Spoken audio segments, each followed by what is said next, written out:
Shalom, selamat malam Bapak Ibu yang dikasihi Tuhan.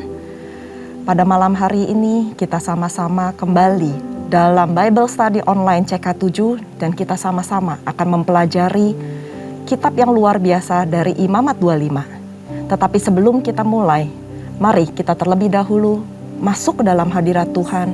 Kita berdoa, kita memuji menyembah Tuhan dan kita minta sama-sama urapan Tuhan turun atas kita semua. Koryawata shanda karawata sikika karyawata shanda karawata sikika. Mari kita sembah Dia. Mari kita agungkan namanya. Koryawata shanda karawata karawata sikiko. Haleluya. Haleluya.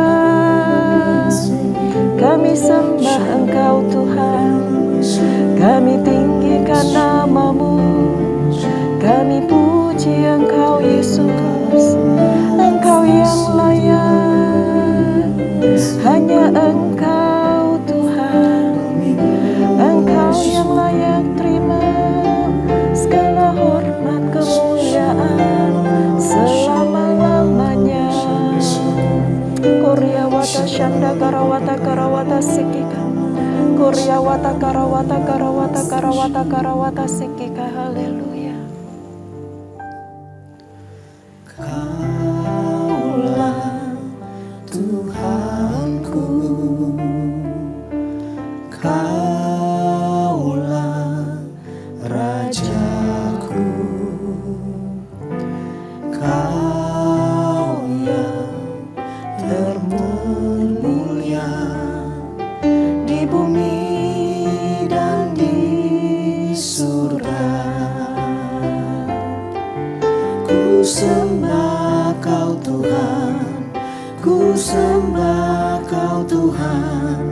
Ku puji, ku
namamu, ku puji, ku muliakan namamu.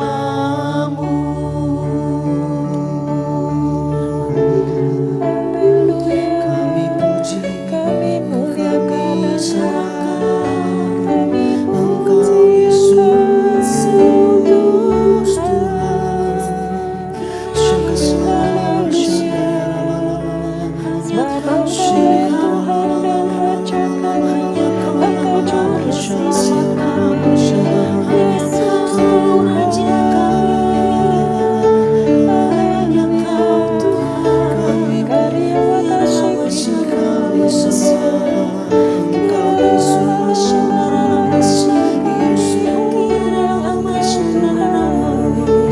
urapi kami Yesus, penuhi kami Tuhan dengan masa-Mu, haleluya, Yesus Tuhan.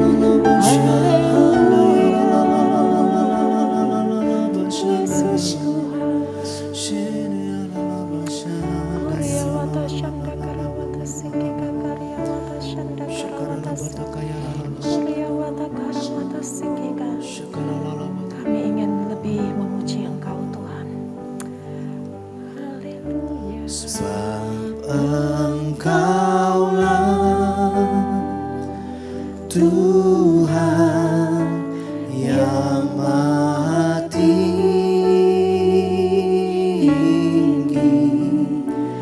Kau dimuliakan atas segala alam. Sebab Engkaulah Tuhan yang Maha Tinggi,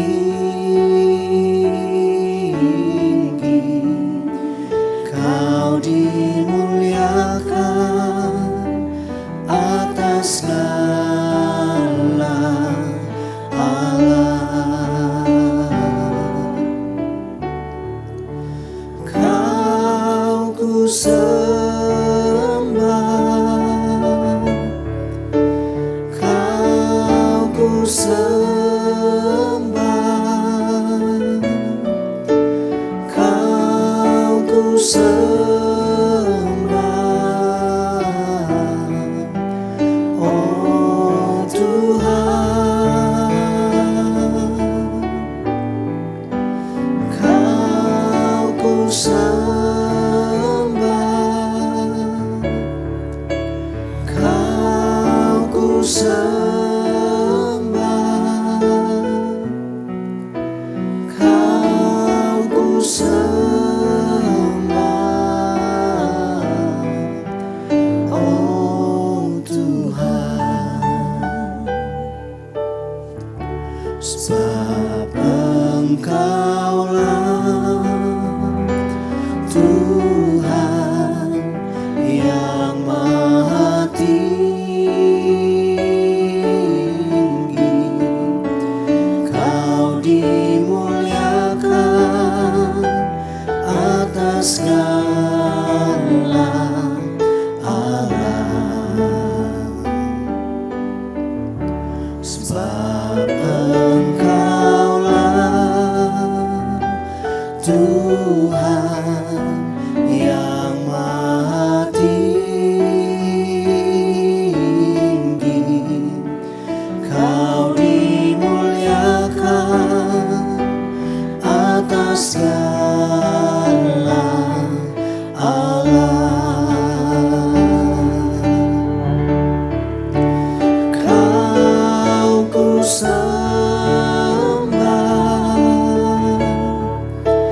Kau ku sembah, Kau ku sembah, oh Tuhan. Kau ku sembah,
Hanya Engkau yang layak disembah Tuhan.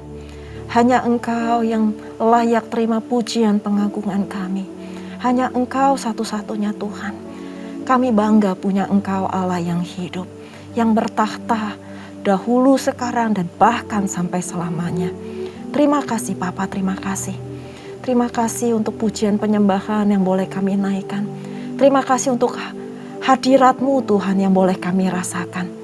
Biarlah ini semua Tuhan menjadi dupa yang harum dan menyenangkan hati-Mu. Bapa, kami mau belajar sedikit kebenaran firman-Mu. Berbicaralah ya Tuhan, karena kami siap mendengarkan. Urapi kami semua, supaya kami punya telinga seorang murid, dan kami melakukan apa yang Engkau ingin lakukan dalam kehidupan kami. Hanya di dalam nama Tuhan Yesus kami berdoa dan bersyukur. Haleluya. Amin. Saya percaya Bapak Ibu semuanya diberkati melalui pujian penyembahan yang barusan kita sama-sama naikkan. Nah, pada malam hari ini kita akan sama-sama membaca dari Imamat 25 yang berjudulkan perikopnya Tahun Sabat dan Tahun Yobel. Saya nggak akan baca semua dari kitab ini, dari pasal ini, tetapi kita sama-sama belajar apa esensi, apa makna dari Imamat 25 ini. Saya akan bacakan dari ayat 1 sampai ke 5 dan nanti juga ayat 8 sampai ayat ke 10. Tahun Sabat dan Tahun Yobel. Tuhan berfirman kepada Musa di Gunung Sinai. Berbicaralah kepada orang Israel dan katakan kepada mereka, apabila kamu telah masuk ke negeri yang akan kuberikan kepadamu, maka tanah itu harus mendapat perhentian sebagai sabat bagi Tuhan. 6 tahun lamanya engkau harus menaburi ladangmu, dan 6 tahun lamanya engkau harus merantingi kebun anggurmu dan mengumpulkan hasil tanah itu. Tetapi pada tahun ke-7 haruslah ada bagi tanah itu suatu sabat, masa perhentian penuh, suatu sabat bagi Tuhan. Ladangmu janganlah kau taburi, dan kebun anggurmu janganlah kau rantingi. Dan apa yang tumbuh sendiri dari penuaian itu janganlah kau tuai, dan buah anggur dari pokok anggurmu janganlah yang tidak dirantingi. Janganlah kau petik. Tahun itu harus menjadi tahun perhentian penuh bagi tanah itu.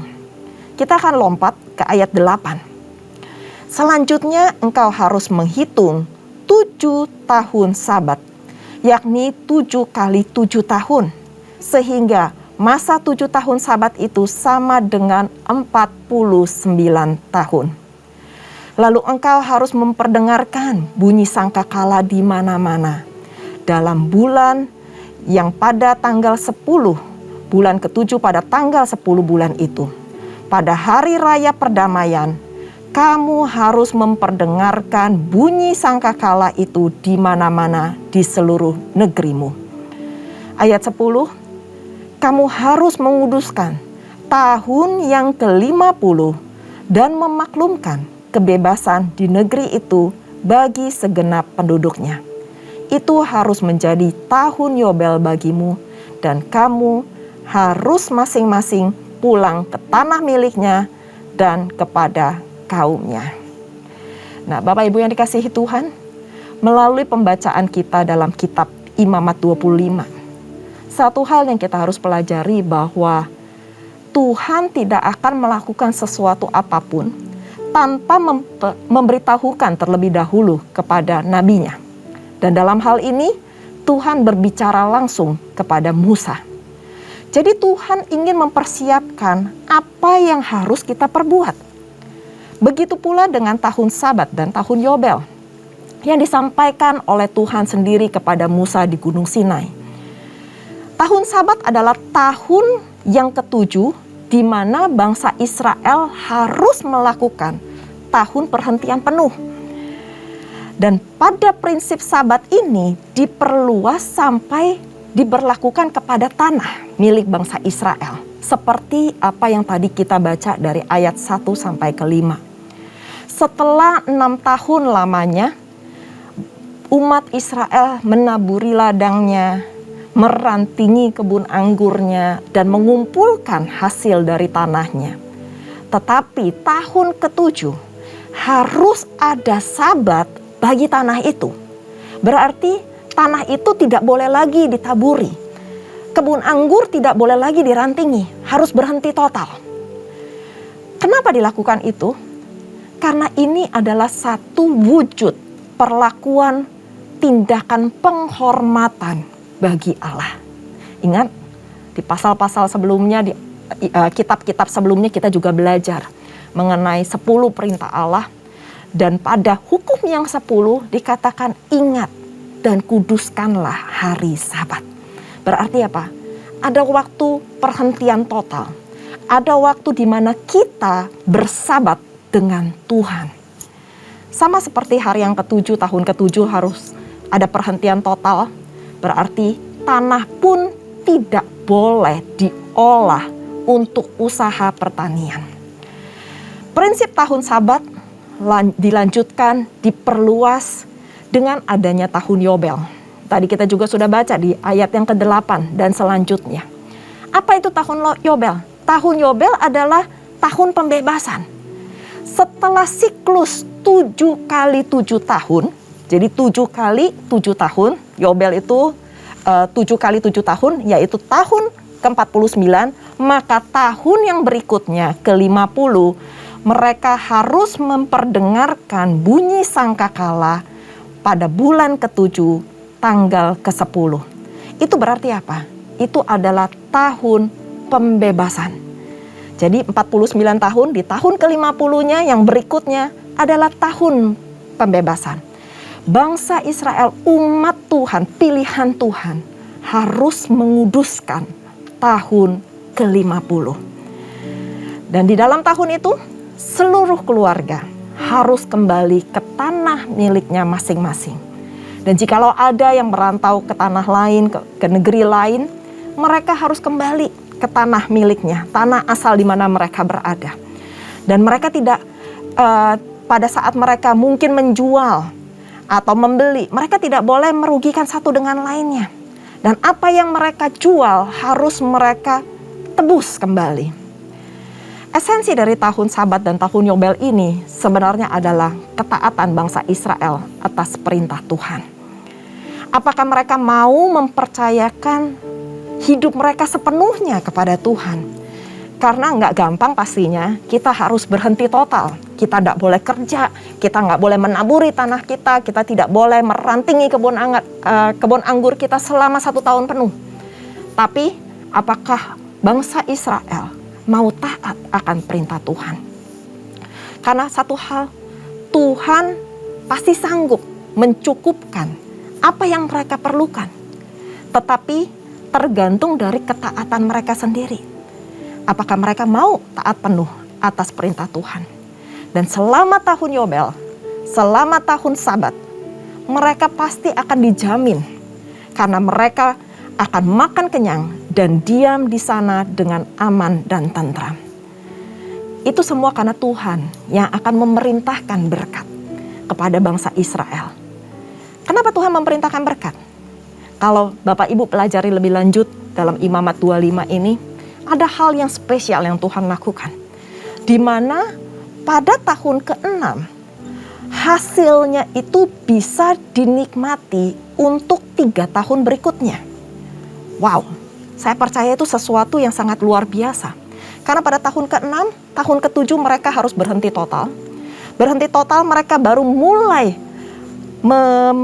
menuai lagi, menaburi lagi dari ladangnya, merantingi lagi kebun anggurnya di tahun yang ke-8. Dan mereka baru bisa memetik hasilnya, menuai hasilnya di tahun yang ke-9. Berarti Tuhan memelihara mereka. Cukup apa yang mereka butuhkan. Sampai mereka harus menunggu panen pada tahun yang ke-9. Sedangkan mereka hanya mengerjakan dan mereka hanya makan dari hasil tahun ke-6. Itu adalah sesuatu yang luar biasa. Tuhan kita adalah Tuhan yang sanggup mencukupkan apa yang kita butuhkan. Tapi tergantung dari hati kita, tergantung dari ketaatan kita. Apakah kita mau taat penuh kepada perintah Tuhan? Dan apakah kita mau menjalankan tahun Sabat, tahun perhentian penuh kita bersama dengan Tuhan? Dan pada perikop selanjutnya, di ayat 23 sampai 28, hal ini membahas mengenai penebusan tanah. Inti dari perikop ini adalah semua tanah adalah milik Tuhan. Sedangkan kita adalah orang asing atau pendatang di hadapan Tuhan. Maka kita nggak punya hak yang mutlak atas tanah yang kita miliki. Di ayat 25 juga dibahas bahwa Tuhan yang menjaga di antara umat Israel yang jatuh miskin.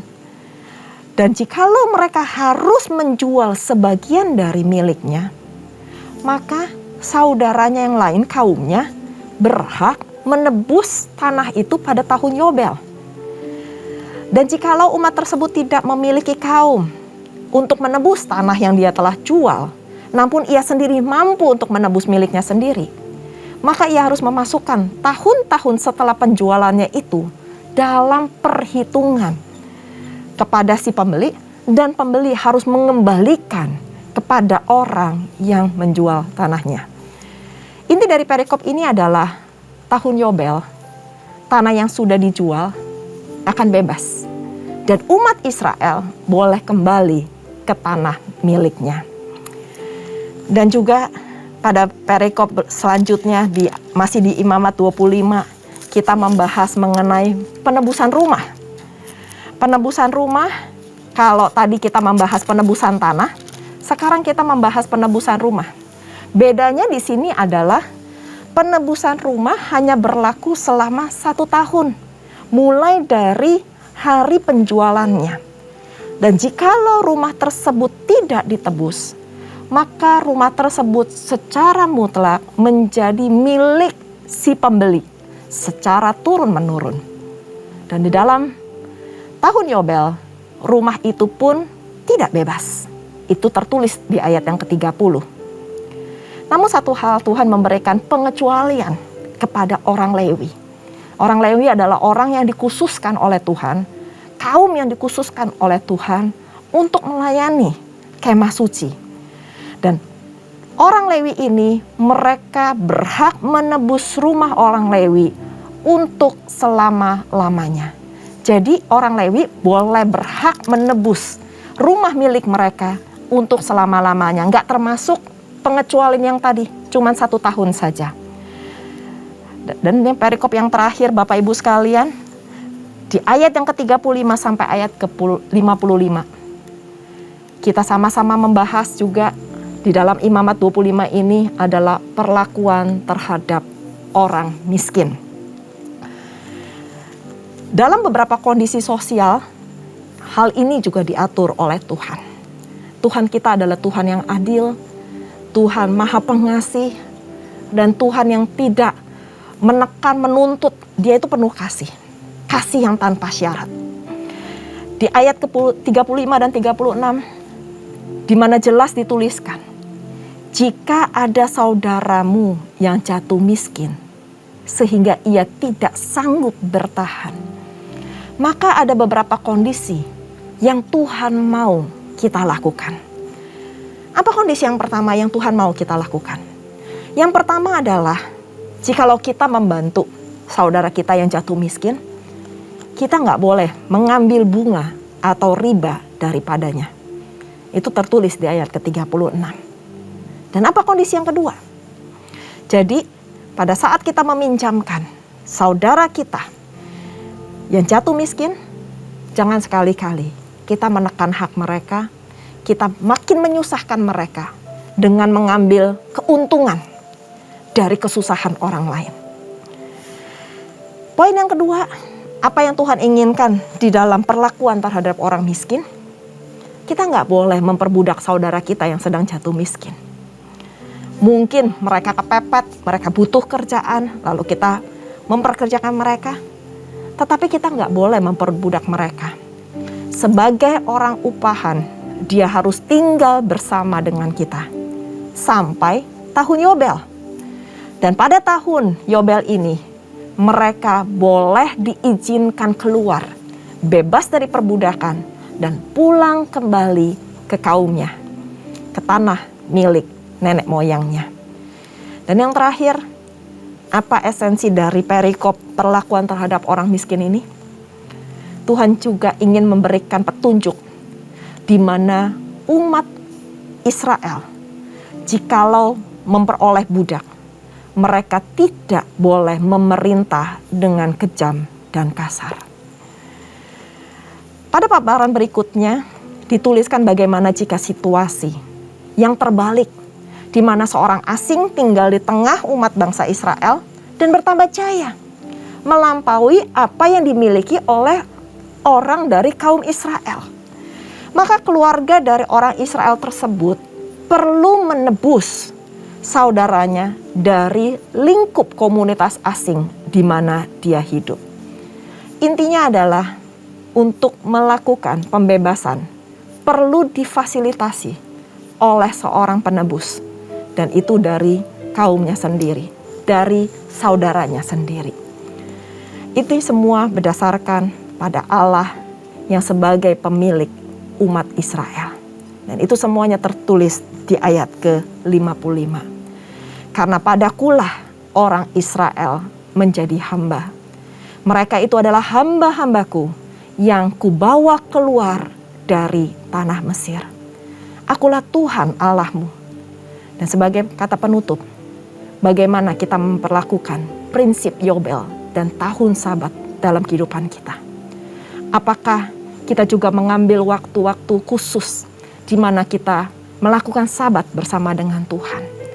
Kita tidak bisa terus-terusan non-stop Bapak Ibu sekalian. Ada waktu di mana kita harus ada perhentian penuh dan kita mengembalikan esensi kita yang sesungguhnya bersama dengan Tuhan. Hubungan kita bersama dengan Tuhan. Dan tahun Yobel adalah tahun pembebasan. Bagaimana pembebasan itu sudah ada dalam kehidupan kita kah? Kita sudah dibebaskan dari belenggu dosa. Kita sudah ditebus oleh darah Yesus. Apakah kita masih hidup dalam kepedulian terhadap sesama kita? Apakah kita masih memperhatikan orang-orang yang membutuhkan pertolongan di sekeliling kita?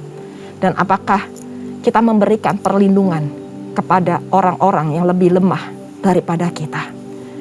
Karena kita semuanya adalah milik Tuhan. Dan Tuhan mau karakter Kristus itu ada di dalam kita. Tuhan Yesus memberkati. Mari kita sama-sama berdoa.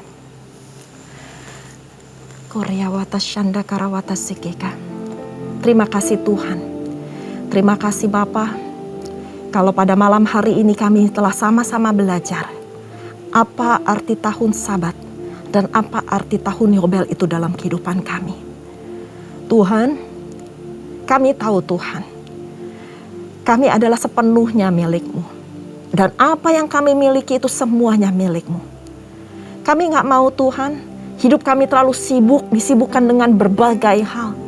Sehingga kami gak memiliki waktu bersama dengan Engkau. Tetapi Engkau memberikan kami satu jaminan Tuhan.